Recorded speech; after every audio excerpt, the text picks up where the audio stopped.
content de vous voir ce matin. Content de voir maman qui est arrivée, qui est là parmi nous. Donc la maman de Id. Bienvenue ma Frida. Alors je vois le neveu de... J'oublie ton prénom.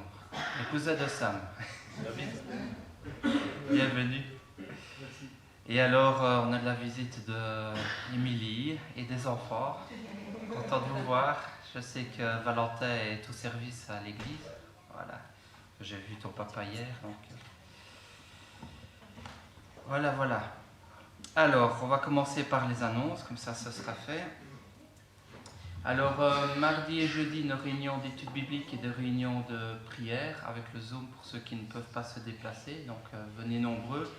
Le mardi, on est bien nombreux, mais le jeudi, ça manque un peu de voix pour prier. Donc, n'hésitez pas à venir nous rejoindre. Samedi, 18h30, il y a les jeunes.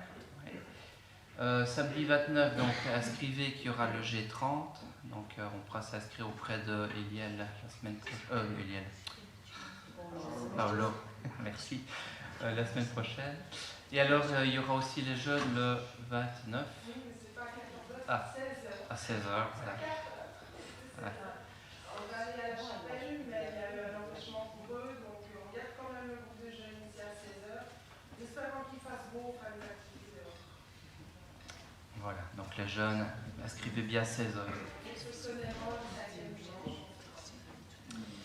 Alors, on m'a donné, ce matin, et en fait on nous les a donnés hier, des rappels donc pour les séjours à Genneval. Donc, pour les 50 et plus, il y a donc le camp du 2 au 6 juillet. Les enfants, mais le camp est déjà rempli, donc inutile de marquer. Les ados, il reste encore une vingtaine de places, si je ne me trompe pas. Du 16 au 23 juillet. Il y a aussi pour les jeunes, le séjour Go, du 24 au 28 juillet. Et enfin, il y a une formation, comme chaque année, du 29 juillet au 4 août. C'est Cercle de formation biblique CFB pour les 17 à 35. Mais je sais que si vous en avez 40, on vous laisse rentrer aussi. Donc voilà, je pense que Eliel, tu participes cette année au camp de formation ? Le CFB. Oui. Voilà, donc on ne sera pas trop dépaysé. Ensuite, hier nous avons été au JAD, donc réunion jeunesse, ancien et diacre. Donc c'était très enrichissant. Nous avons passé toute la journée pratiquement, sauf le temps de midi où on a pu passer un bon moment entre frères et sœurs et à manger des bons poulets. Donc on a eu l'occasion d'entendre Fred et Jeannette Young-Winston, qui sont des missionnaires en fait ici en Belgique, et qui étaient entre autres à l'aéroport de Bruxelles lorsqu'il y a eu les attentats. Donc ils nous ont aussi témoigné de comment ils ont vécu ça. Et Fred nous a partagé panoramique du Nouveau Testament. Donc il nous a fourni aussi un plan de lecture en 4 mois du Nouveau Testament. Pour ceux que ça intéresserait, il y a quelques petits papiers que je vais mettre ici devant. Voilà, donc je ne sais pas si quelqu'un qui était là, peut-être Christophe, qui pourrait s'exprimer sur la journée d'hier. C'était une journée fort enrichissante, c'est pas mal de rencontres avec d'autres églises, d'autres responsables, c'était fort bien. On a appris énormément de choses sur le Nouveau Testament. Parce que dans un premier temps, on prend les évangiles et on les lit à la suite, et on s'est rendu compte qu'il y avait vraiment une liaison entre tous. On a très bien mangé, et le partage était très important aussi. Donc ici, vous avez un petit résumé de ce qu'on a vu hier. Quand je dis résumé, c'est vraiment très concis. Donc, l'évangile, le Nouveau Testament a été divisé en 4 parties, avec des relations entre chaque, donc notamment Matthieu, Marc, Luc et Jean, qui étaient les 4 évangiles, et auxquels on a relié donc Matthieu, l'épître de Jacques et des Hébreux, Marc, 1 Pierre, 2 Pierre et Jude. Alors quelque chose que je ne savais pas, c'est que Marc était le scribe de Pierre. Donc c'était vraiment intéressant de savoir ça, de voir les relations qu'il y avait entre les différents textes. Luc, Actes et les voyages de Paul, donc, qui étaient ensemble, et puis Jean, 1 Jean, 2 Jean, 3 Jean et Apocalypse, qui font partie évidemment de tout ce qui concerne Jésus et l'amour de Jésus et son retour prochain. Donc voilà, si vous êtes intéressé, vous pouvez prendre un petit papier. Il n'y en a pas beaucoup, mais il y a moyen d'en recommander, je pense, donc n'hésitez pas. Voilà, alors je vous invite à commencer notre moment de louange et je vais demander à Édouard si tu veux prier pour le culte. Merci. Seigneur, c'est vraiment pour une grâce que tu nous as faite que nous soyons ici ce matin dans ta maison. Et nous voulons te rendre un culte qui te soit agréable. Nous voulons tous, Seigneur, participer à ta gloire. Tous participer, Seigneur, à ce culte où nous voulons nous rappeler aussi que tu es mort pour nous sur la croix, pour le péché du monde. Merci, Seigneur, de nous accompagner encore ce matin. Ouvre nos cœurs à ta parole. Bénis tous les intervenants. Bénis également, Seigneur, ceux qui n'ont pu se joindre à nous. Les malades, les isolés. Merci également, Seigneur, pour les invités ce matin que tu nous donnes. Merci, Seigneur, pour nous tous. Bénis-nous chacun personnellement et que nous puissions vraiment te rendre ce qui te revient. Au nom de Jésus. Amen. Amen. Amen. Alors j'ai retrouvé aussi quelques petites annonces qu'on a reçues hier. Donc le 7 octobre, il y aura une formation avec David Valdez. Donc c'est des formations bibliques un peu plus poussées pour être sûr de bien annoncer l'évangile dans les églises. Donc c'est plus pour les personnes qui prêchent le dimanche matin. Donc ce sera 3 samedis par an et ça se fait en 3 ans. Donc là, comme on commence fin de l'année, évidemment ça sera un peu décalé, mais voilà, pour ceux qui veulent participer à ces formations, vous pouvez venir nous trouver et on vous donnera les coordonnées. Alors ensuite, il y a l'AG de la SAPEB. Donc la SAPEB, c'est ceux qui s'occupent des finances, c'est bien ça. Solidarité de l'Union des APB. Donc il y aura lieu le 13 mai, donc c'est pour les diacres et les anciens, je pense, ou un peu plus exactement. Et alors la prévoyance évangélique, il y aura aussi son AG le 10 juin, donc ça c'est pour Nathan et son épouse qui sont mandatés par l'Église pour participer à l'AG. Voilà, et vous avez le bonjour des frères qui étaient présents lors du JAD, notamment les frères de pâturage, non, on était hier, champions qui étaient là, qui nous ont accueillis. Voilà, ça j'ai rien oublié. Je vous invite à prendre votre Bible dans 1 Chronique.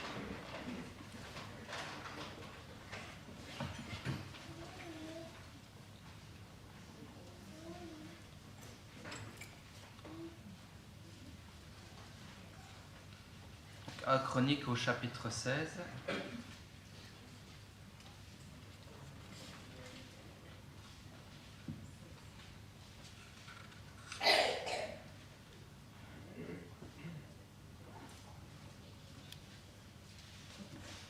Donc 1 Chronique 16 et nous allons lire à partir du verset 28 à 34.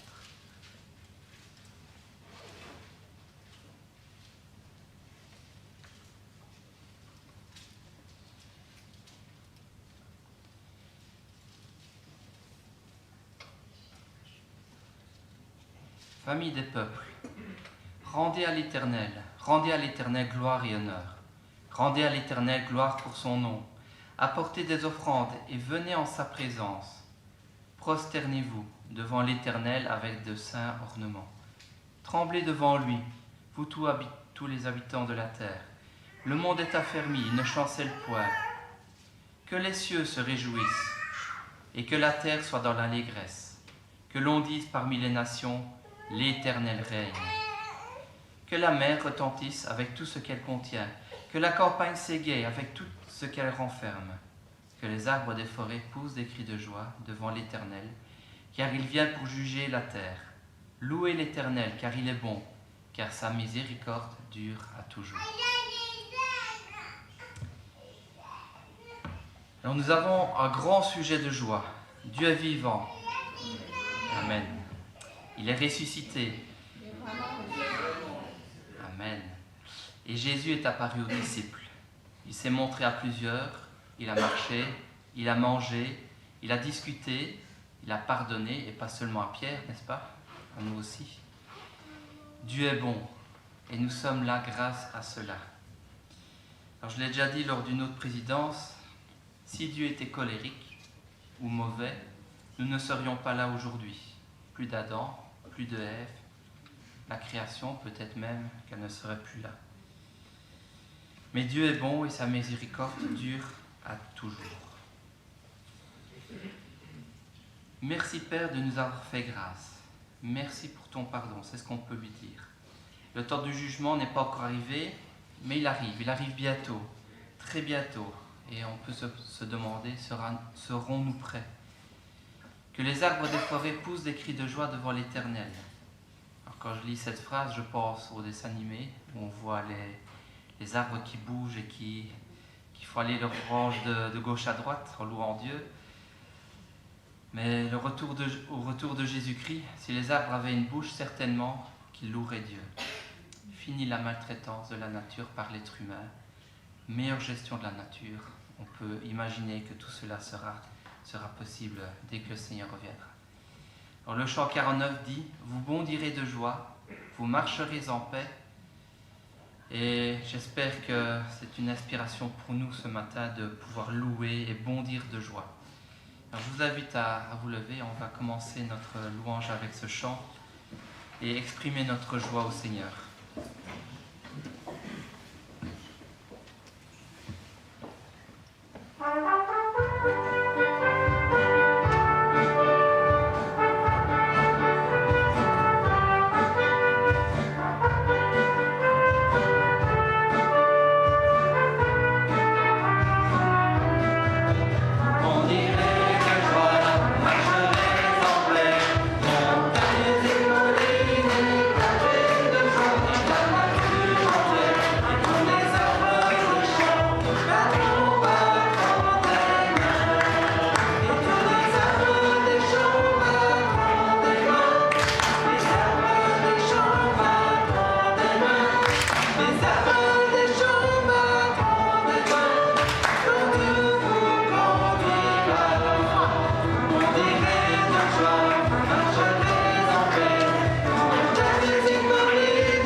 D'enfants. Combien sont-ils? 1, 2, 3, 4. Et c'était un chant pour eux, donc j'espère qu'ils ont dansé, chanté, loué. Non? Bon. En tout cas, le retour de Christ n'est pas encore arrivé, et c'est une bonne chose, car il y a tant de vies à sauver. Mais nous avons l'espoir de le revoir, un espoir qui n'est pas vain. Alors pourquoi n'est-ce pas vain, à votre avis? Pourquoi n'est-il pas vain de croire que le Seigneur va revenir? Exactement. Il accomplit tout ce qu'il promet. On l'appelle vérité, et ce n'est pas pour rien. Amen. Alors on peut continuer à bénir le Seigneur et chanter le chant 213. Bénis Dieu, ô mon âme, rends gloire à son saint nom. Chante comme jamais, ô mon âme, rends gloire à son saint nom.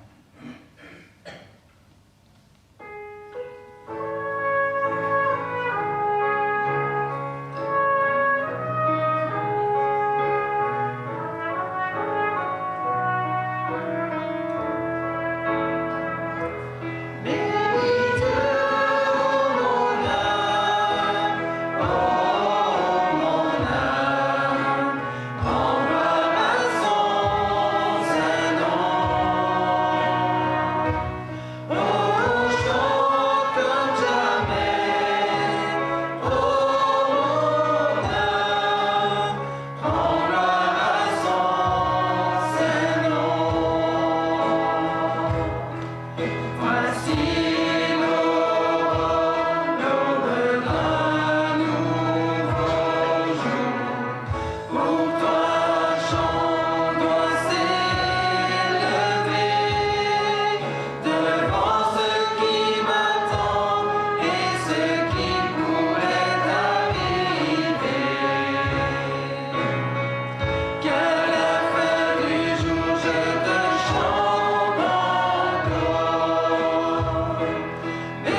voici l'aurore, l'aube d'un jour nouveau.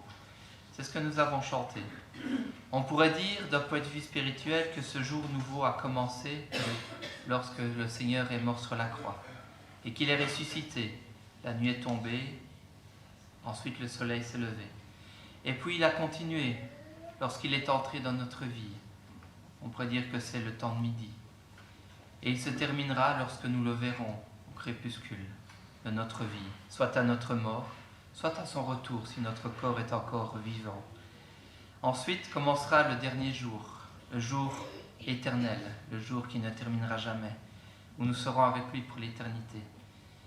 Quoi qu'il en soit, aujourd'hui nous le louons car ce nouveau jour est en cours pour nous, parce qu'il est notre Dieu, pas celui des autres, pas celui de ceux qui l'ont accepté, mais ceux qui l'ont accepté dans leur vie, bien qu'il désire être le Seigneur de chacun. Nous pouvons continuer avec le chant 229 qui dit « Notre Dieu règne dans les cieux et il règne dans nos vies aussi. »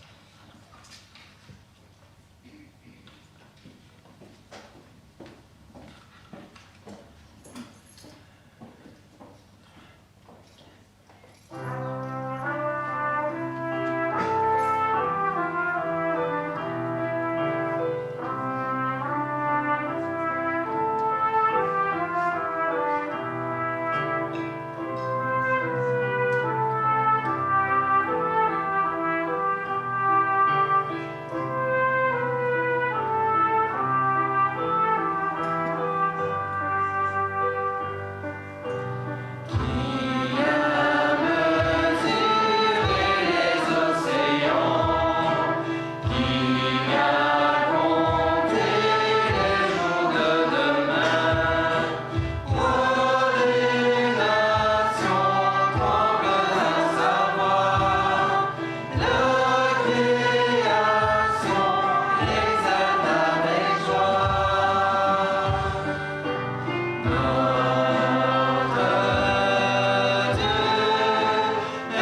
règne à tout jamais. Déjà aujourd'hui, dans notre Église, dans les églises, dans l'Église universelle et sur la terre, à partir de son retour sur la terre. Cela est écrit, cela est arrivé et c'est la vérité. C'est pour cela que nous pouvons avoir cette assurance en nous, assurance que Christ va revenir et nous prendre avec lui, car il avait promis un sauveur et il est venu lui-même. Il avait promis un consolateur et le Saint-Esprit est descendu. Et tout ce qu'il a dit dans le passé, il l'a fait. Tout ce qu'il a annoncé pour la suite arrivera, comme tout le reste est arrivé. Et bien plus, si nous sommes dans sa main, personne ne peut non plus nous y retirer. Quand nous sommes à lui, c'est pour toujours. Oui, j'ai l'assurance de mon salut par la présence du Seigneur Jésus. Et j'espère que c'est ce que vous pensez dans le plus profond de votre cœur. Chantons ce chant. J'ai l'assurance de mon salut.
Que l'Esprit Saint m'a régénéré, nous a régénérés. Ça, c'est quelque chose, n'est-ce pas? Régénérer ce qui est pourri de l'intérieur. Cela nous est impossible à nous. Avez-vous déjà pris un fruit pourri? Avez-vous déjà essayé de remplacer ce qui est pourri par quelque chose de neuf? Impossible. Pourtant, c'est ce que le Seigneur a fait. Il enlève notre cœur pourri pour en mettre un cœur nouveau, identique à celui de notre Seigneur. Et c'est ça l'œuvre que l'Esprit Saint a accomplie dans notre vie. Qu'est-ce que le Saint-Esprit peut encore faire d'autre? Il nous libère de la puissance du péché. Le péché est toujours tapis à notre porte, mais il ne peut plus la forcer. Le Seigneur Jésus est devenu cette porte, une porte plus solide. À nous de laisser la porte fermée au péché. Plus esclaves du péché, mais aussi de la peur, parce que nous sommes enfants de Dieu. Nous pouvons louer le Seigneur avec ce chant. Plus esclaves.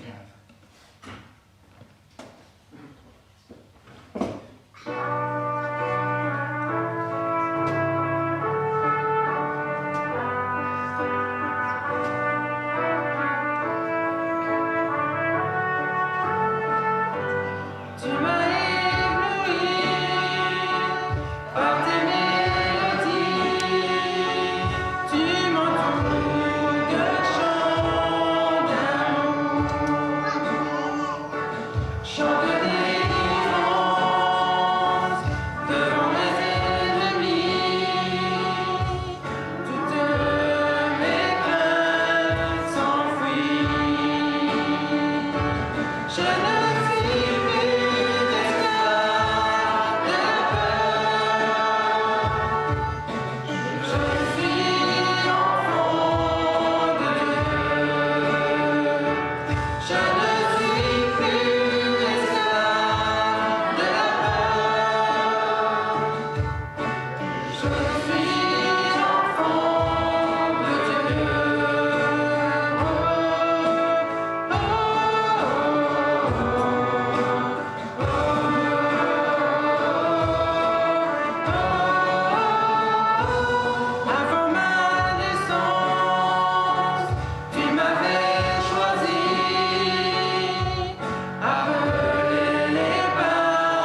élever nos prières de remerciement pour tout ce qu'il fait dans nos vies.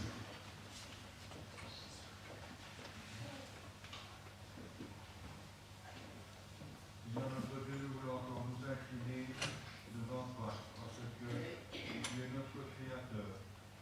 C'est celui par qui toutes choses subsistent. Et pourtant, Seigneur Dieu et Créateur, tu t'es abaissé. Tu es venu jusqu'à nous, non pas pour être servi, mais pour servir. Pour servir des hommes et des femmes qui t'avaient tourné le dos. Merci Seigneur notre Dieu de ne pas nous traiter, de ne pas nous avoir traités comme nous le méritions. Merci Père Céleste parce que nous n'avons plus besoin d'avoir peur. Parce qu'au-dessus de nous, il n'y a plus de condamnation. Parce que tu as pris sur toi notre condamnation. Merci parce que tu as inscrit nos noms dans le livre de vie et que nous t'appartenons pour le temps présent et pour l'éternité. Amen. Seigneur Jésus, pour ta parole avec toi. Je te remercie pour partager avec nous. Amen.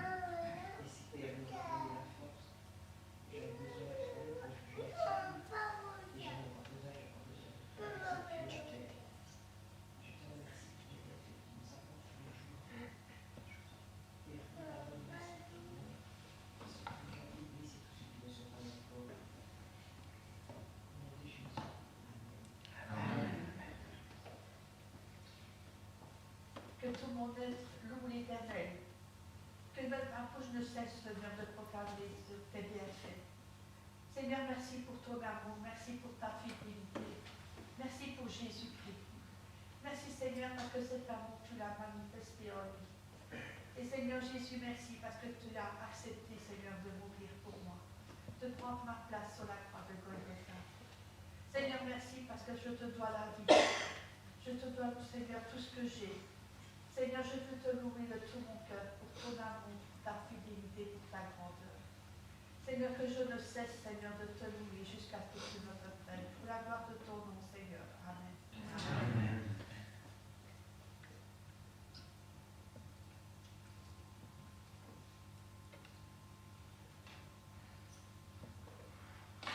Merci Seigneur pour ton œuvre parfaite. Merci Seigneur pour tout ce que tu as fait pour nous. Seigneur, tu nous acceptes tels que nous sommes. Seigneur, quand nous avons peur, tu dis ne crains rien, je suis avec toi. Seigneur, toutes tes promesses sont certaines. Et pour chaque jour, nous pouvons puiser en toi tout ce dont nous avons besoin. Seigneur, merci car tu nous donnes cette confiance en toi. Et Seigneur, merci pour tous tes bienfaits. Amen. Amen.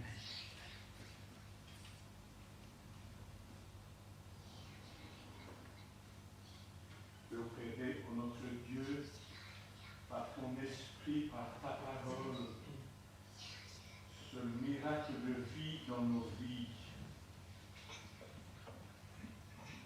Notre histoire a été bouleversée lorsque tu es venu bénir en nous, Seigneur Jésus, par ton esprit. Autrefois, nous étions enfants de colère. Et maintenant, grâce nous a été faite en Jésus-Christ.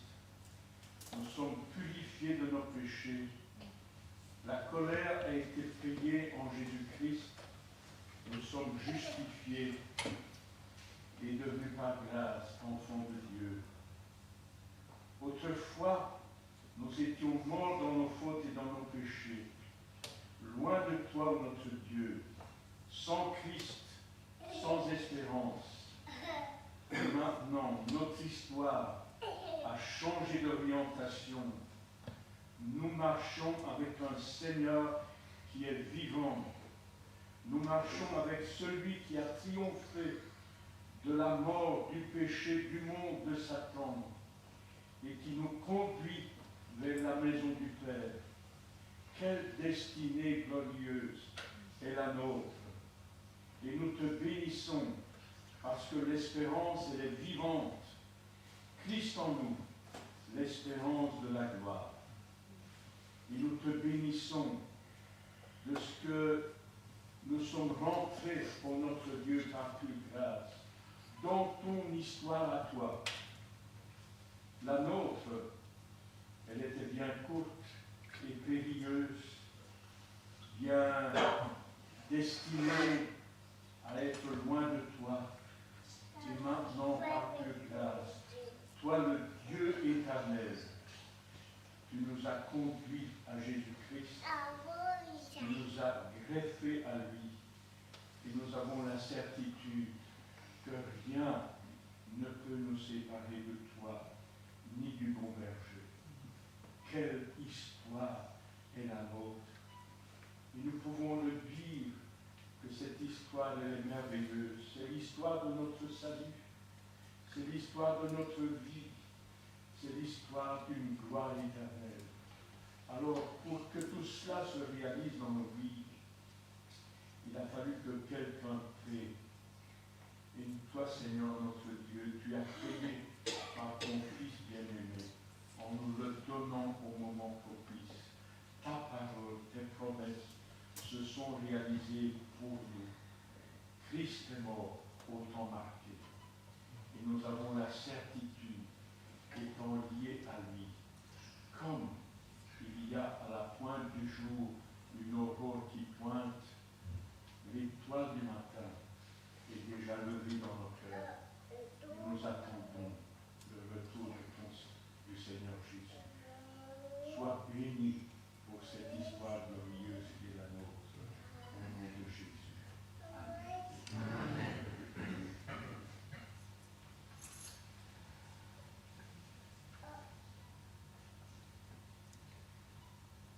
Seigneur, c'est une joie d'être en ta présence, une joie d'être ici ce matin. Tu nous as accompagnés tout au long de cette semaine. Tu as fait de nous, Seigneur, tes enfants. Et aujourd'hui, Seigneur, nous pouvons venir te glorifier, te louer, t'adorer, chanter en ton nom. Merci, Seigneur, parce que par la Sainte Seine, tu nous laves. Et tu nous rappelles, Seigneur,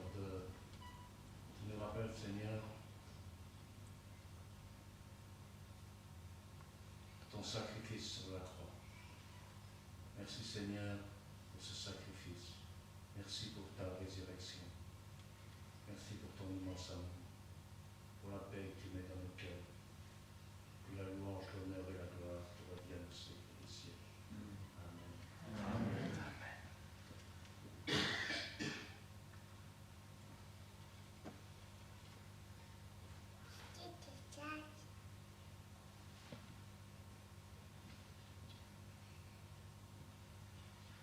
Seigneur, nous te remercions. Nous te remercions pour toutes tes bontés. Nous te remercions pour le sacrifice de la croix. Nous te remercions pour le nouveau cœur que tu mets en nous. Nous te remercions pour ton retour prochain, pour la vie que nous vivrons, pour l'éternité à tes côtés. Sois béni, Seigneur, pour toutes tes promesses qui se réalisent. Amen. Amen. Tout est possible grâce au sacrifice de la croix. Et le Seigneur nous appelle à commémorer sa mort et sa résurrection jusqu'à ce qu'il vienne. Pour nous préparer à la table de la Sainte Seine, nous pouvons chanter le chant numéro 5, Attaché à la croix. Nous pouvons nous lever pour ce chant. Sacrifié pour moi.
Seigneur, s'entend le rapprocher, envoya ses disciples pour préparer la Pâque, et ils se sont réunis dans la chambre haute.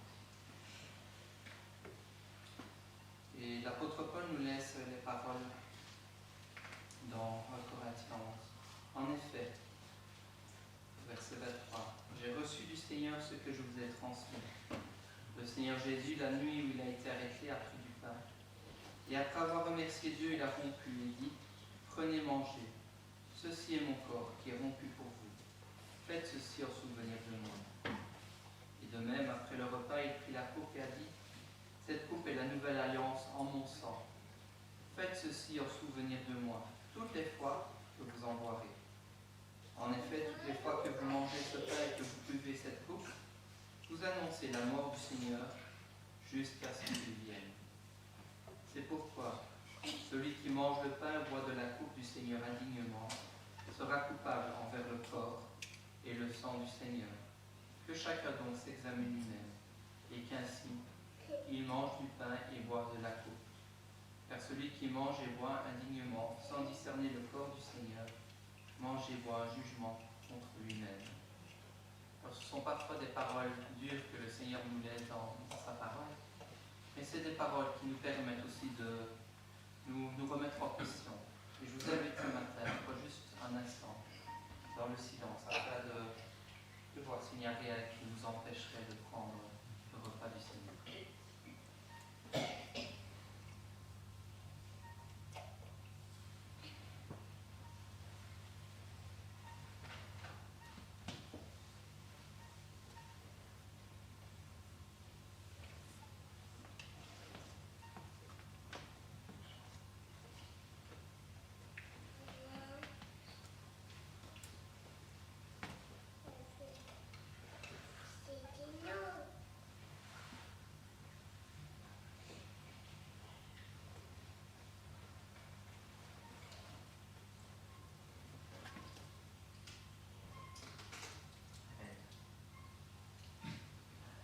Maintenant, tous ceux qui ont accepté le Seigneur Jésus comme Seigneur et Sauveur de leur vie, qui sont passés par les eaux du baptême, à se lever pour faciliter la distribution.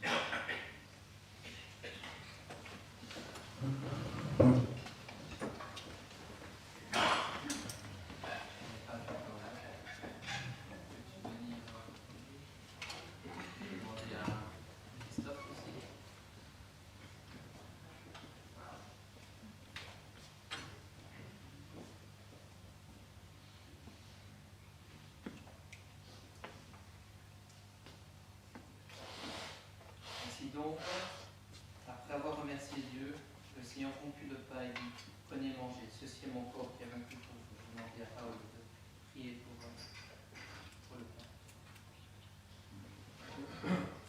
Seigneur notre Dieu, nous voulons te rendre grâce parce que tu as envoyé ton Fils Jésus, ton précieux Fils unique, non pour recevoir les honneurs, la gloire qui lui était due, mais pour souffrir et mourir sur l'infâme bois.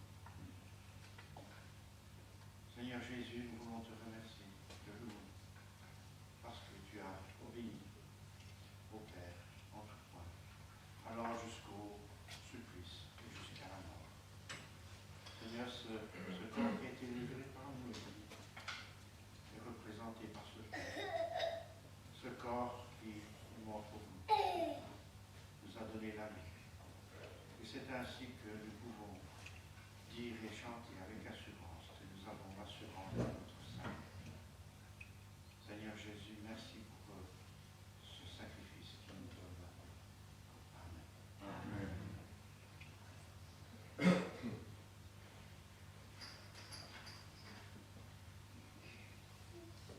De même, après le repas, il prit la coupe et dit, « Cette coupe est la nouvelle alliance en mon sang. Faites ceci en souvenir de moi, toutes les fois que vous en boirez. »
effet, toutes les fois que vous mangez ce pain et que vous buvez cette coupe, vous annoncez la mort du Seigneur jusqu'à ce qu'il vienne. Mangez ensemble.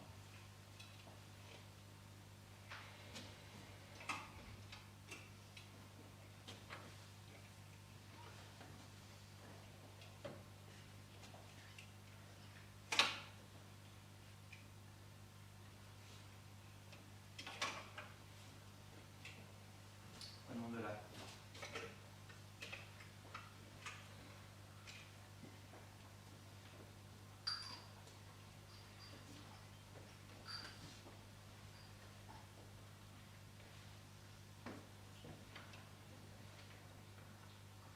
le Seigneur s'est donné, il est mort sur la croix, c'est ce que nous venons de nous rappeler. Mais il n'est pas que mort, il est ressuscité, il vit, il est Seigneur. Nous pouvons chanter ensemble le refrain connu du Jésus-Christ est Seigneur, il est sorti du tombeau, il est là. Chantons ensemble.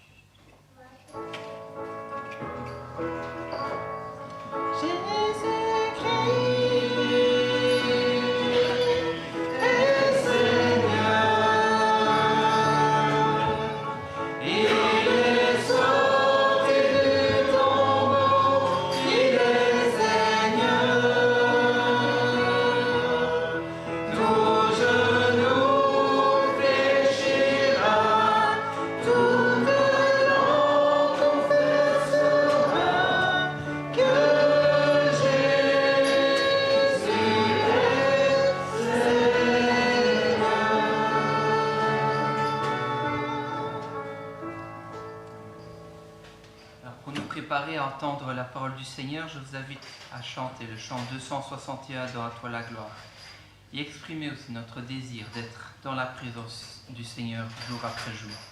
Et pendant ce temps, j'invite les préposés à passer parmi nous pour récolter nos offrandes.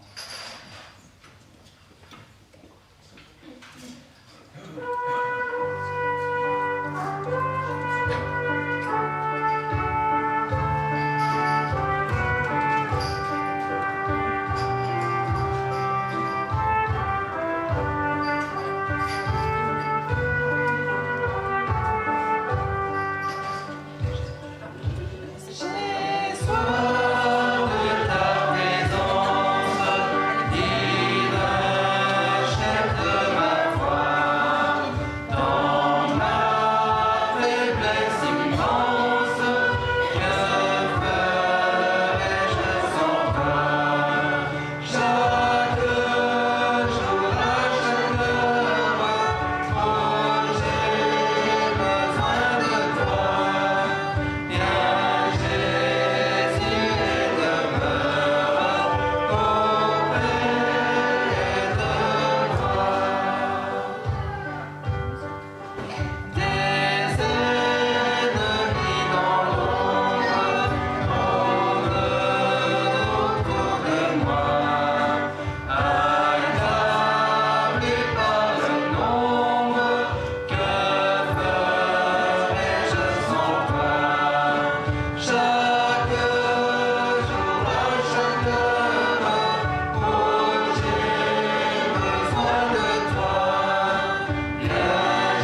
de vie, il transforme nos vies.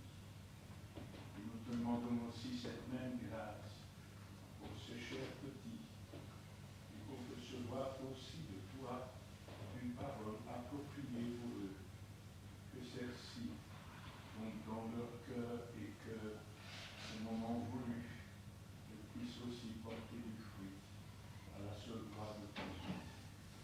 Dispose nos cœurs, Seigneur, maintenant, nous nous asseyons.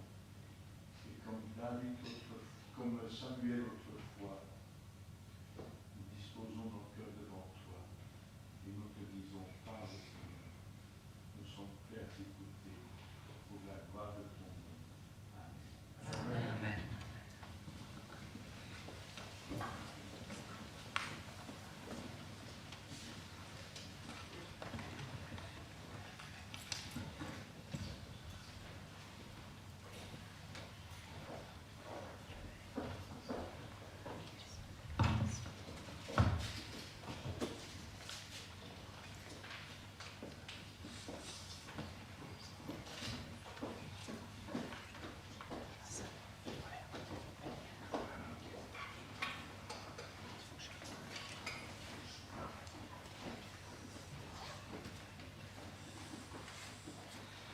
Bonjour. Je vais faire comme Jean-François. On va commencer par les annonces. Le CFB s'approche à grands pas. C'est le moment d'avoir une petite, une courte, mais intensive formation autour de la parole de Dieu. Ce moment aussi est réservé pour les gens de 17 à 35 ans. Et on fait les efforts pour avoir bientôt pour les autres âges aussi. Hein? Je ne sais pas ce qu'ils ont contre ceux de 51. Hein? Voilà, c'est ça. C'est pour ça que je me suis intégré comme formateur, comme professeur, comme ça, j'ai l'excuse d'y être. Mais voilà, il y a plusieurs flyers ici. Peut-être, vous comme moi, vous n'avez plus... C'était hier, par exemple, que vous avez fait 36. Mais peut-être que vous connaissez quelqu'un dans cette tranche d'âge et c'est bien de le publier pour que les enfants de Dieu connaissent plus de la parole de Dieu. Entre-temps, c'est vrai, n'est-ce pas Édouard, que nous avons les études bibliques ici chaque mardi. C'est quelle tranche d'âge déjà? De 7 à 77. De 7 à 77. Si vous... Ernest, il est un invité spécial. Il a fait ses 38 hier, mais il reste quand même, d'accord? Si vous ne vous trouvez pas dans ce tranche d'âge, vous pouvez venir me chercher ou chercher Edouard et on va régler ça, d'accord? Chaque mardi à 19h30. Ok, c'est ça. Mais voilà, je vais prier à ceux qui étaient dans le groupe des jeunes la dernière fois, de m'excuser, mais en cherchant auprès du Seigneur pour le message d'aujourd'hui, il m'a dit de venir avec plus ou moins la même réflexion dans la parole de Dieu. C'est-à-dire pour ceux qui y étaient, ce serait un petit peu une répétition. Daniel, je te prie de m'excuser, d'accord? De la répétition pour toi qui étais aux jeunes. Ok. Mais voilà, mon image de Dieu. Quelle est l'image que nous avons de Dieu? C'est l'image de messieurs âgés avec la barbe. C'est l'image de quelqu'un avec une expression d'expérience, de profondité, et habillé un peu comme nous voyons les Juifs dans les films de Jésus. Quelle est notre image de Dieu? Et là, bien sûr, je commence par ces idées-là, mais ce n'est pas de ça que nous allons parler aujourd'hui. Et là, il y a une question importante. Il y a d'un côté la bonne image de Dieu, ou bien l'image tordue de Dieu. Par exemple, Ésaïe, chapitre 40, versets 24 et... 18 et 25 dit « À qui donc comparerez-vous Dieu? Et à quelle ressemblance l'égalerez-vous? À qui donc me comparerez-vous? Et serais-je égalé? Dit le Saint. » Prions. Notre bon Seigneur d'amour éternel et infini, tout à l'heure, nous t'avons remercié et célébré notre salut en pensant au sacrifice de ton Fils bien-aimé pour notre salut. Gloire à ton nom, Seigneur, gloire à ton nom. Et maintenant, nous te demandons de ne pas permettre que nous vivions loin des valeurs de ce salut, mais que nous vivions la vie pour laquelle ton Fils bien-aimé a payé cher. Gloire à ton nom, Seigneur. S'il te plaît, parle à nos cœurs et garde-nous près de toi, dans la sainteté, aimant ton chemin, aimant ta parole, ton Église et les âmes encore perdues. Nous te prions au nom du Seigneur Jésus. Amen. Amen. Je répète la lecture, Ésaïe 40, 18, 25. À qui donc comparerez-vous Dieu? Et à quelle ressemblance l'égalerez-vous? À qui donc me comparerez-vous et serais-je égal?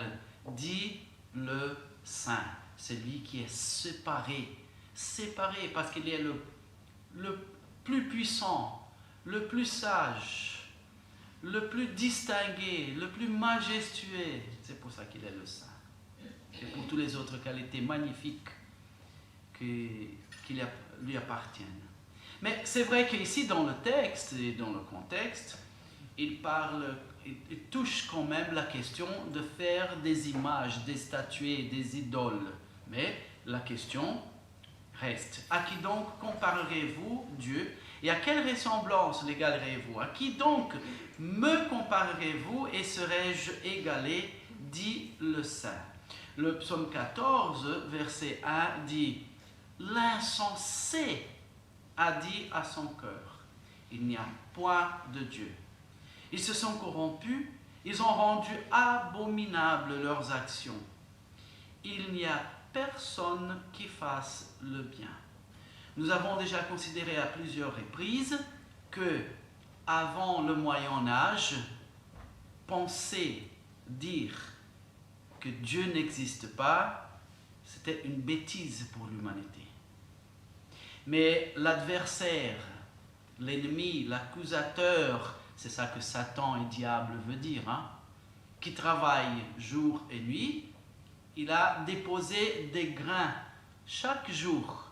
Et aujourd'hui, peu à peu, sans que l'humanité se rende compte, aujourd'hui c'est le contraire. Dans l'humanité, c'est faux dire que Dieu existe, parce qu'il a bien travaillé.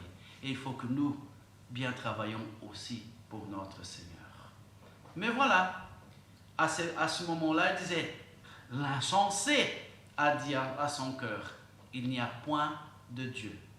Et quelles sont les conséquences de vivre cette valeur? Ils se sont corrompus, ils ont rendu abominables leurs actions. Il n'y a personne qui fasse le bien. 1 Jean 4 nous donne un autre concept de cette question d'avoir une image de Dieu. Si quelqu'un dit « j'aime Dieu » et qu'il haïsse son frère, il est menteur.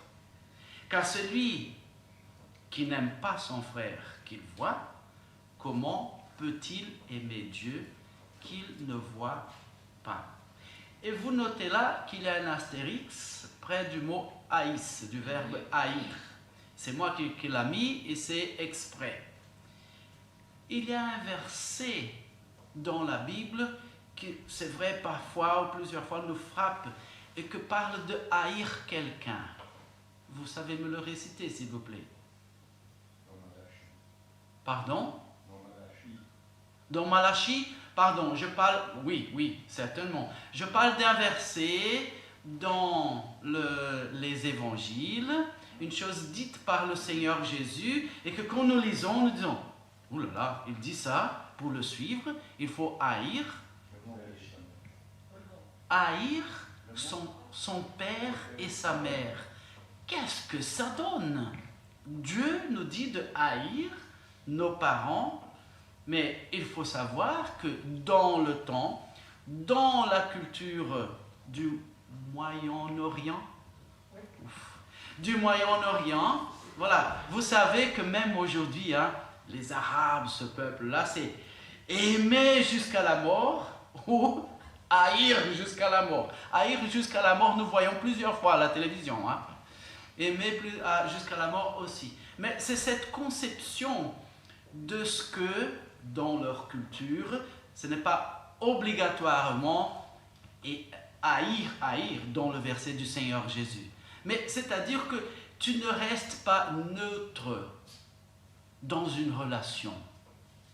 Et normalement, c'est une relation coupée ou c'est une relation tout à fait engagée. Et c'est pour ça que nous avons le verset, que c'est vrai, dans notre culture, dans notre langue, il reste, la traduction donne un peu on reste un peu maladroit, haïr mes parents, mais ce qu'il veut dire, c'est aimer moins mes parents que Dieu. C'est ça l'idée. Dieu en première place, Et c'est ça, c'est une vérité biblique quand il utilise le verbe haïr. Et si nous l'appliquons ici, si quelqu'un dit j'aime Dieu et qu'il haïsse son frère, on ne peut pas se nettoyer les mains et dire là je suis excusé dans ce verset, parce que je réfléchis ici, il n'y a personne il n'y a aucun frère ou sœur, même une personne de la société que je haïsse. Mais approfondons-nous, et c'est-à-dire aimer moins de ce que je devrais. Et comment est-ce que la Bible me dit d'aimer l'autrui? Vous pouvez m'aider, s'il vous plaît? Comme soi-même. D'aimer les autres comme j'aime moi-même. Ok. Et comment est-ce que la Bible me dit, par rapport à mes frères et sœurs, de penser à eux, de les mettre à quelle place? Considérer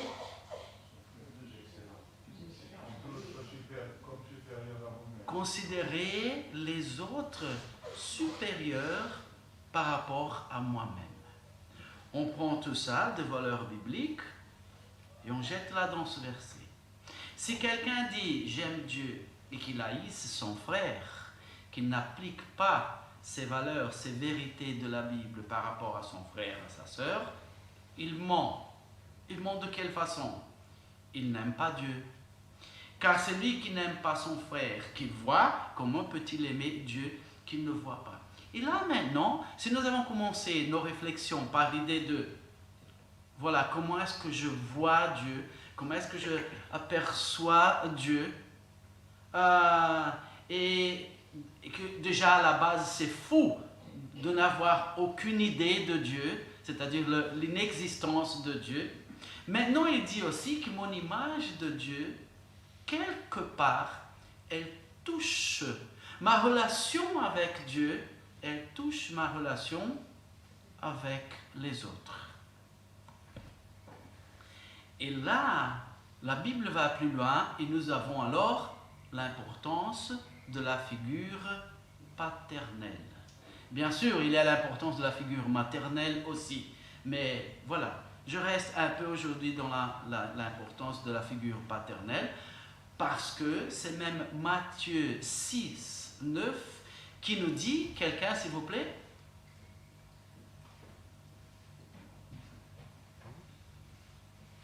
Personne? Vous donc criez ainsi notre Père qui est dans les cieux, que ton nom soit sanctifié. Dieu a laissé la famille dans le monde, il a institué la famille dans le monde, quelque part, pour nous donner des valeurs célestes.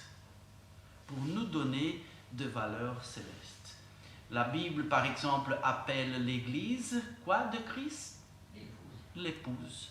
La Bible a appelé Israël, quoi de Yahvé? Son épouse aussi. Et ainsi de suite. Et ici, il dit, vous donc, priez ainsi, notre Père. Et là, de nouveau, ce n'est pas pour rien que notre ennemi, notre adversaire, notre accusateur, que ne rigole pas, mais travaille tout le temps, il a peu à peu, et maintenant horriblement, tordu l'idée de la famille, les valeurs familiales, et surtout les valeurs paternelles. Je ne sais pas dire, peut-être je vous ai déjà posé cette question, mais je ne me rappelle plus la réponse. Au Brésil, on est arrivé à tel point, la mauvaise figure paternelle, que quand le gouvernement dépose de l'argent dans un compte bancaire pour la famille, cet argent va au compte de la mère. Tellement de la modernité, le père est absent. Tellement de la modernité, on ne sait même peut-être pas qui est le père. Tellement le père prend tout l'argent et le boit, et voilà. Et la famille reste sans rien. Mais c'est l'œuvre de l'ennemi qui comprend bien la valeur de la famille pour Dieu. Et que voilà, Dieu, il prend la valeur du père, telle valeur importante, et il tord cette valeur. L'ennemi fait ça. Parce que Dieu avait dit, vous donc priez ainsi, notre Père. Dieu a voulu faciliter les choses pour nous. Il a dit, c'est comme pour dire, vous voyez l'idée, ce que c'est le père dans la famille, celui qui soutient, celui qui donne les valeurs, qui donne la sécurité, qui donne le sens, qui donne même l'idée de la famille et tout ça. Voilà, considérez Dieu comme ça pour vous. Vous donc priez ainsi, notre Père qui est dans les cieux, que ton nom soit sanctifié, que ton nom soit mis à part, avec du respect, de la considération. Et là, comme les familles ne sont pas parfaites, au moins au Brésil, je ne sais pas ici en Belgique, peut-être qu'en Belgique, surtout en Liège, la région de Liège, les familles soient parfaites, mais pas au Brésil. Et là alors, nous avons des conséquences. Parce que quand le père, et quand je dis le père, je veux dire la figure paternelle. Parce que parfois, la figure paternelle dans le foyer n'est pas le père. Peut-être le père est mort il y a longtemps et c'est la mère qui a dû prendre les deux rôles. C'est-à-dire que dans ce foyer, la figure paternelle est aussi dans la mère. Vous comprenez ce que je veux dire. Parfois, c'est le papy. Parfois, c'est un oncle et ainsi de suite. Et alors ici, je parle de la figure paternelle, n'importe où qu'elle se trouve, n'importe où qu'elle ait été déposée. Normalement, c'est le père, mais parfois, ce n'est pas le cas. Mais si dans la figure paternelle, la mienne, j'ai eu un père, une figure paternelle, sans règles claires, ce n'est pas clair pour l'enfant quoi faire, quand, comment, jusqu'à où, jusqu'à quand. C'est normal pour moi, la façon comme Dieu m'a constitué, au moment, parce que Dieu m'a constitué pour avoir cette base, cet exemple physique, visible, audible, et après pouvoir le transférer dans ma relation avec Dieu. Notre Père qui est aux cieux. Père. Là, quand la figure paternelle, c'est une figure sans règles claires, j'établis une relation avec Dieu en tant qu'un Dieu, oui, d'amour, mais pas de justice. Parce que Dieu est juste. Dieu est juste. Les murs sont bien établis, les limites. Ce qui est correct est correct, ce qui n'est pas correct n'est pas correct, et ainsi de suite. Et nous avons besoin de ces murs pour nous donner la sécurité, pour nous donner les bases de tout dans la vie. Et voilà.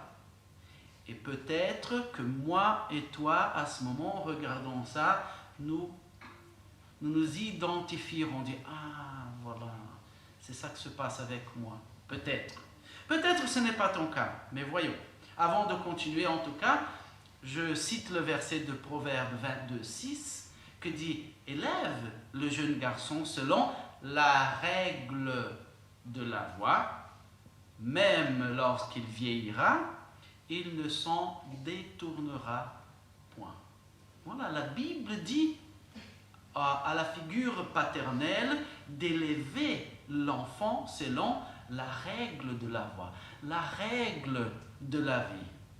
Voilà que le parent explique à l'enfant que l'argent qu'il reçoit chaque fois au début du mois, à la fin du mois, ce n'est pas dépensé avec des chics le premier du mois et après le restant du mois, rien.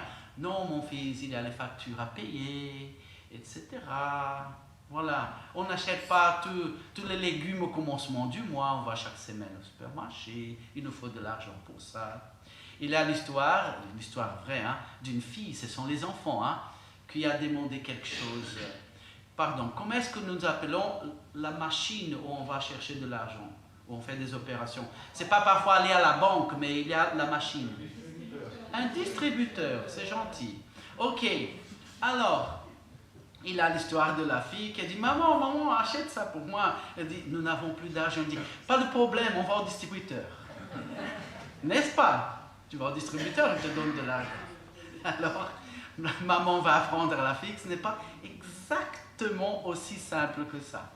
Mais voilà, les règles de la voix, les règles de la voix. Et je profite un petit parenthèse pour expliquer quelque chose. Il dit, élève le jeune garçon selon la règle de sa voix, même lorsqu'il vieillira, il ne s'en détournera point. Est-ce que vous, je crois que j'ai déjà posé cette question ici, hein, je vous donne la piste, c'est un piège. Est-ce que vous connaissez des gens qui ont été élevés dans les valeurs bibliques et qui après se sont quand même éloignés? Si vous connaissez quelqu'un comme ça, montrez-moi s'il vous plaît. Ah, il y a quand même un ou deux hein, qui ont levé la main. Est-ce que la Bible ment? Mais j'ai besoin que vous m'expliquiez ce verset. Élève le jeune garçon selon la règle de sa voix, même lorsqu'il vieillira, il ne s'en détournera point. Mais c'est parce que dans la Bible, il y a plusieurs genres de littérature. Si vous venez mardi, il y a plus d'informations. N'est-ce pas, Gigi? Voilà. Dans la Bible, il y a, si vous venez ou si vous cliquez, hein, par Zoom, ça fonctionne aussi. N'est-ce pas, Daniel? D'accord. Ok. Il y a plusieurs genres de littérature dans la Bible. Il y a de la poésie, il y a des littératures de loi, il y a de prophétie, etc., etc. Et il y a ce que nous appelons la littérature de sagesse. Job, Ecclésiaste, Proverbes. Et qu'est-ce que ça donne, littérature de sagesse? C'est-à-dire que la personne, dans l'inspiration divine, elle a observé les règles générales de la société. Elle a observé pendant les années. Et elle a vu, bon, en règle générale, ça marche comme ça. Est-ce qu'il y a les exceptions? Oui. Mais comme les uns et les autres disent, l'exception, qu'est-ce qu'elle fait avec la règle? Elle confirme la règle. Dans la littérature de sagesse, Job, Ecclésiaste, Proverbes, c'est ça. Il observe la vie de chaque jour et donne des conseils pour la vie de chaque jour dans les choses qu'il observe que, voilà, la ligne maître, elle fonctionne comme ça, avec les exceptions bien sûr, que confirme la règle. Voilà Proverbe 22, verset 6. Élève le jeune garçon selon la règle de savoir, même lorsqu'il vieillira, il ne s'en détournera point. Les règles.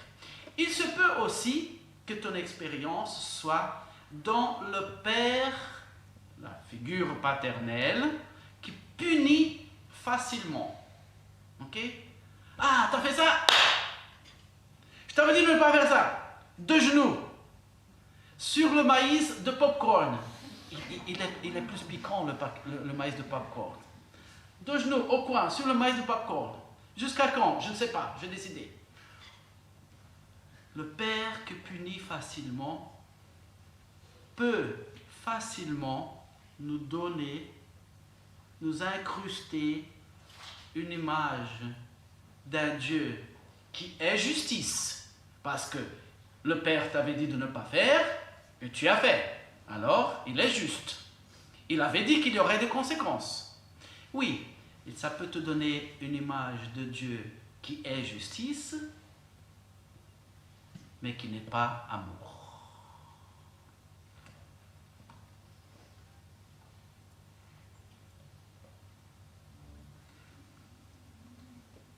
Pardon, tu continues s'il te plaît? Oui, saute ce verset, il est mal mis. Jean 1, 14 dit, et la parole devint chair, il parle du Seigneur Jésus, et habita au milieu de nous. Et nous vîmes sa gloire, une gloire comme d'un Fils unique de la part du Père, pleine de grâce et de vérité. Aidez-moi, une petite définition de grâce. Cadeau et vérité. Cadeau immérité. J'aime bien mettre la grâce avec la miséricorde dans l'explication. Par la miséricorde de Dieu, il ne nous a pas donné ce que nous méritions, et par sa grâce, il nous a donné ce que nous ne pourrions jamais mériter. Ah, c'est-à-dire que parfois, nous méritons des choses de Dieu, mais par sa grâce, il nous donne ce que nous ne méritions pas, par sa grâce combinée avec sa miséricorde.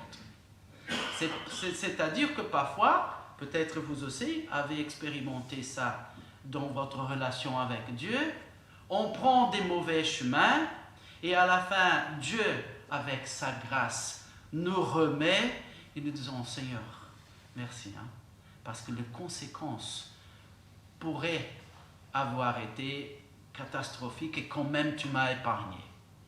Voilà. Grâce. Grâce. 2 Timothée chapitre 2 verset 1 dit, toi donc, mon enfant, fortifie-toi dans la vérité de Dieu. C'est ça que dit le verset, n'est-ce pas? Non? Ah, pardon, dans la justice de Dieu. Non. Dans la sainteté de Dieu. Dans la grâce, dans la grâce. C'est intéressant que, comme Dieu, il ne commet pas d'erreur, quand il nous dit de nous fortifier dans la grâce, ça ne nous gâte pas, ça ne nous rend pas en des enfants de Dieu gâtés, qui ont de manière nous fortifier dans sa grâce, qui plusieurs fois nous épargne de ce que nous méritons, comme elle nous a déjà épargné de ce que nous méritions avant. C'est intéressant que nous fortifier dans sa grâce, c'est un commandement de Dieu. La grâce de Dieu nous fortifie. Cela n'annule pas sa sainteté, sa justice, son amour. Mais le verset, il dit, toi donc, mon enfant, fortifie-toi dans la grâce, ce cadeau immérité de Dieu. Les choses que Dieu nous donne sans que nous le méritions. Peut-être parce que parmi d'autres choses, comprendre la grâce de Dieu, chercher à méditer dans la grâce de Dieu, nous donne de la reconnaissance et nous aide à arrêter de penser consciemment ou inconsciemment, que nous faisons des faveurs à Dieu. Ah, tu vois, Dieu, aujourd'hui, j'ai quand même lu un chapitre de la Bible. Hein? N'oublie pas, hein, Marc, là. Ah, aujourd'hui, Seigneur, je suis allé au culte. Hein? T'as bien marqué? Voilà. Aujourd'hui, j'ai prié pour mes frères et sœurs. Okay? Peut-être que c'est ça. Nous fortifier dans la grâce, dans les centaines, les milliers de bénédictions jamais méritées que nous recevons de Dieu, ça nous donne de la reconnaissance, entre autres choses. Mais continuons. 2 Corinthiens 12, verset 9, qui dit « Et il m'a dit, ma grâce te suffit, car ma puissance s'accomplit dans l'infirmité, soit l'infirmité du corps, soit l'infirmité de l'âme, et soit même dans l'infirmité, surtout l'infirmité du esprit. Il n'y a pas une autre chose qui puisse guérir l'infirmité de l'esprit. Hein. Il m'a dit, ma grâce te suffit car ma puissance s'accomplit dans l'infirmité, dans la faiblesse. Et alors sa conclusion, à partir de ce que Dieu lui a dit, c'est « Je me glorifierai donc très volontiers, plutôt dans mes infirmités, afin que la puissance du Christ demeure sur moi. » Oui, Seigneur, je veux ta puissance dans ma vie. Elle me bénit. Hébreux 4, 16 dit « Approchons-nous donc avec confiance du trône de la grâce. » C'est intéressant, hein?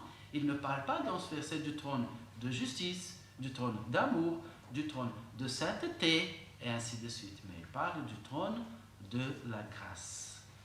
Pour quelle raison?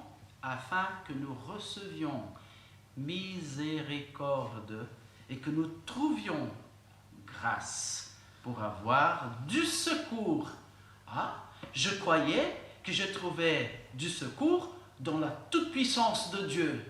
En tout cas, la Bible me dit que dans sa grâce, je trouve du secours au moment opportun. Peut-être que cette semaine, nous allons au bon livre chercher un livre. Willy, qu'est-ce que tu as là comme livre qui parle de la grâce de Dieu? Ou peut-être que nous allons chercher sur YouTube une prédication sur la grâce. Ou peut-être que nous allons marquer avec des couleurs dans notre Bible chaque fois qu'il parle de la grâce, même si parfois il n'utilise pas le mot grâce, mais que nous percevons dans le verset ce cadeau immérité de Dieu. Là, c'est toute la Bible presque. Hein? Ok, pour avoir du secours au moment opportun. Est-ce que nous avons besoin de secours dans toutes les choses de notre vie journalièrement? Oui. Il se peut que tu as eu la grâce d'avoir échappé aux premières figures données de la figure paternelle. Mais alors, il se peut que tu sois tombé dans le père cool. Mon père est cool, hein? Ou la figure paternelle à la maison, la maman, le tonton, etc. Il est cool. Ah, c'est bien, c'est tranquille. Le problème est déjà là, du fait qu'il soit toujours cool. À propos de tout, hein, tes notes à l'école, pas très bonnes, il me semble que je vais doubler. Ok? Cool. Ça donne un Dieu d'amour, mais pas de justice. Ça tord ma compréhension de Dieu. Et si le monde est plongé, trempé dans le chaos où il est aujourd'hui, c'est à cause d'une mauvaise compréhension de qui est Dieu. Voilà, le Père de trop cool qui donne une image et après une relation entre moi et Dieu, en le voyant comme un Père, oui, d'amour, mais pas de justice. Et ça manquera à un moment donné. Peut-être la figure paternelle qui t'a resté, c'est d'un père, d'une figure paternelle, intransigeant. Qu'est-ce que c'est ça, intransigeant? ça me rappelle, ce n'est pas pour le condamner, hein. Je condamne mon père physique, je condamne moi-même parce que qui a été le père parfait. Mais je sortais à la rue pour jouer avec les amis, hein. Il y a eu un temps dans l'humanité quand on jouait avec les amis à la rue, hein. Voilà. Il disait, d'accord, 9 heures ici. Là, même la couleur du mur changeait, hein. Et je jouais, c'était pas juste en face à la maison, hein, on allait loin, il y avait une place, on jouait. Et tout d'un coup, il était 9h moins 5, mais j'étais loin de chez moi. Cours, Eliel, cours! Et je courais, et j'arrivais à la maison à 9h03, disons, 4. Et j'entrais comme ça, et je passais, et il disait, quelle heure est-il? Semble-t-il 9h. Et il savait que je savais que ce n'était pas le cas. Il disait, quand je te dis 9h, c'est 9h, ce n'est pas 9h03. Et la sueur que courais, j'en fais. Oui, d'accord. Douche. Ok. Il faisait ça parce que, voilà, dans sa compréhension, il lui fallait me préparer pour la vie, hein. La vie de chaque jour qui ne pardonne pas les situations de la vie. Mais voilà, un père intransigeant donne après une idée, une relation défectueuse avec un Dieu que nous façonnons d'après notre pensée, un Dieu, oui, de sainteté. Parce que Dieu, il est saint, saint, saint. Il ne se salit pas, hein. S'il dit 10, c'est 10, ce n'est pas 9 et demi. Un Dieu de sainteté, mais pas un Dieu d'amour. Et après, comme tout ça ne suffisait pas dans notre histoire de vie, il y a les blessures. Parfois, on a vécu le rejet dans le foyer. Et quand je dis vécu, malheureusement, c'est plus profond que ça. Parce qu'il y a des actes, il y a des mots, il y a des situations qui ne sont pas censées rejeter, mais que l'enfant, dans sa limitée interprétation des mots, des souris, de regards, etc., parfois, il prend ça comme un rejet. Et après, ça colle et ça nous accompagne. Et ça peut donner une mauvaise idée de Dieu aussi. Est-ce que si je ne suis un sage enfant de Dieu, il va me rejeter? Il y a aussi la blessure appelée injustice. Ce n'était pas juste. Ce n'était pas juste. Et on vit ça dans le foyer parce que c'est l'imperfection. On ne sait pas à tout échapper.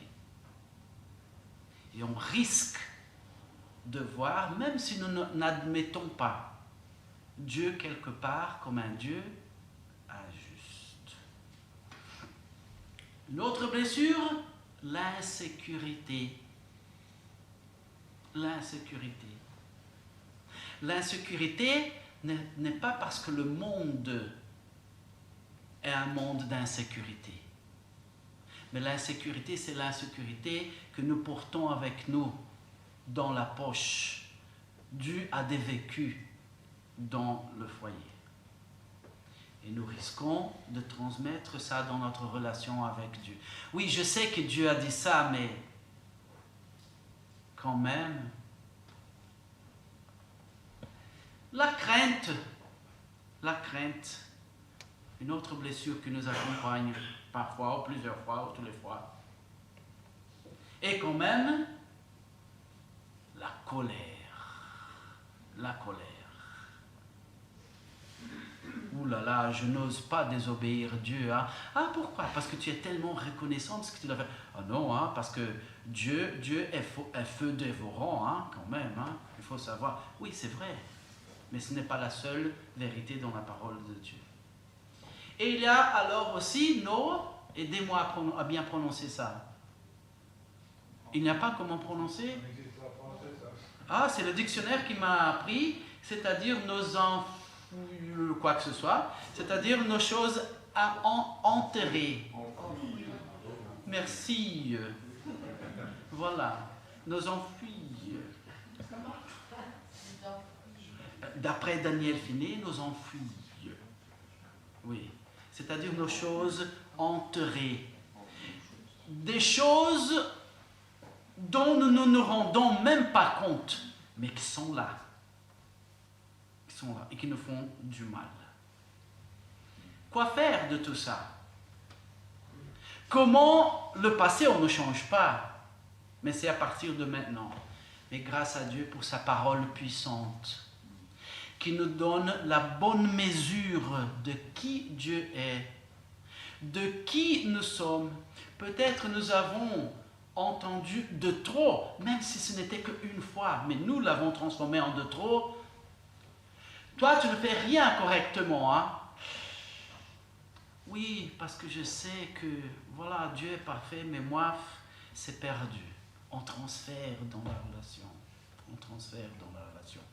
Mais grâce à Dieu qui nous donne sa parole, pour nous corriger notre perception de qui Dieu est. Dieu est ce que la parole de Dieu nous informe. Rien d'autre.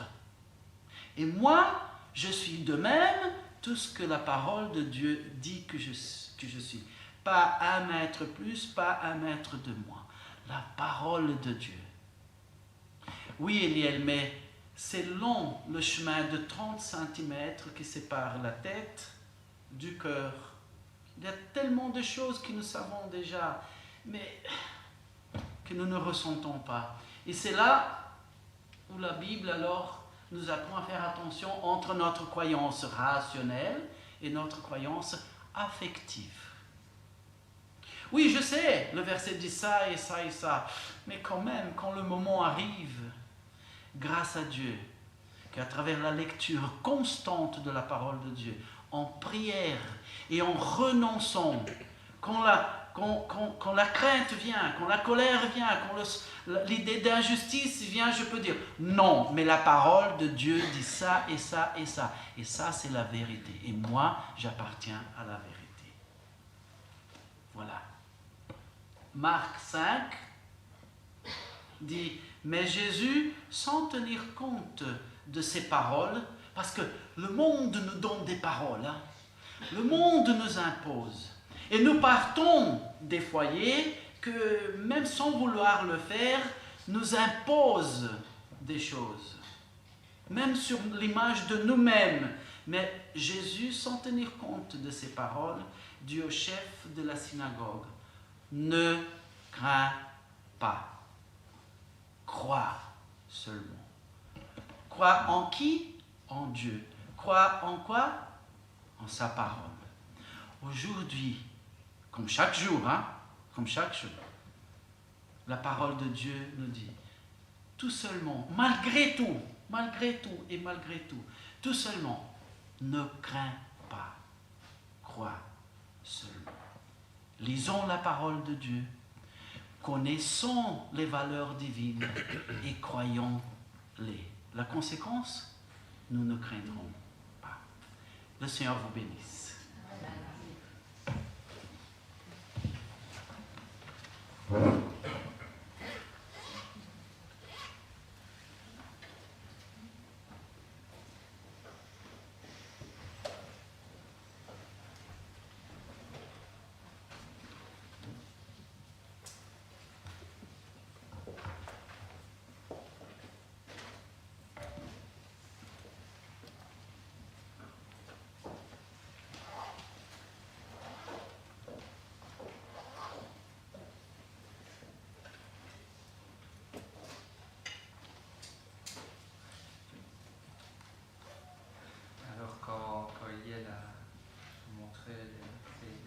Là sur l'écran, qui me fait penser à mon père. Je dis, mais il connaît mon père.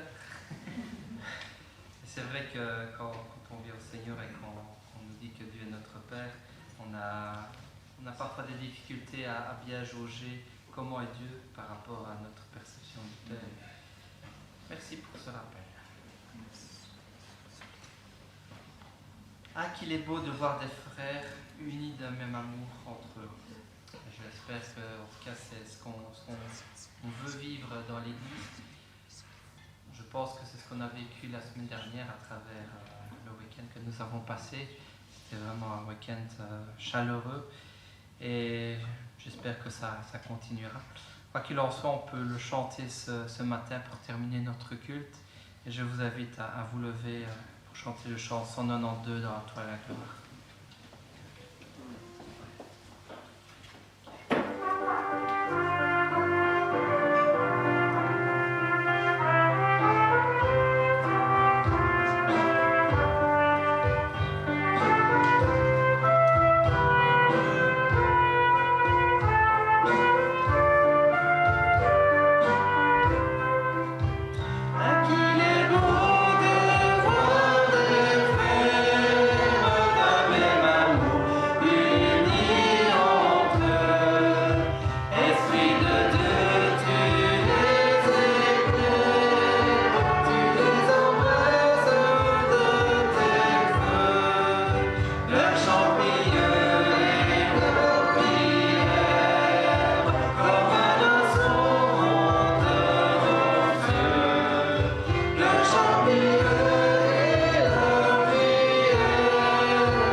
Recevez la bénédiction de la part du Seigneur. Dans 2 Corinthiens 13, l'apôtre Paul nous laisse ceci.